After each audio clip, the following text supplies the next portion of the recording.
ইরানের ওপর নতুন নিষেধাজ্ঞা দেবে যুক্তরাষ্ট্র। ইসরায়েলে ইরানের নজিরবিহীন হামলার প্রেক্ষাপটে আগামী দিনগুলোতে তেহরানের ওপর নতুন করে নিষেধাজ্ঞা আরোপ করতে চায় যুক্তরাষ্ট্র।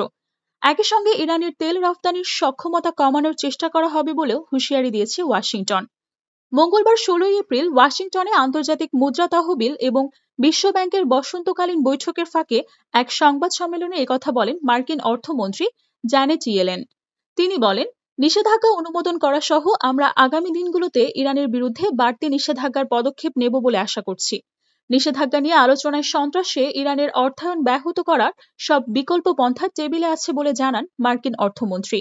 তিনি বলেন, ইরানের তেল রপ্তানির ক্ষমতা কমিয়ে তাদের অস্থিতিশীল আচরণের হ্রাস টেনে ধরার চেষ্টা এর আগেও করেছে মার্কিন অর্থ ও পররাষ্ট্র মন্ত্রণালয়। তারপরও ইরান কিছু তেল রপ্তানি করেছে।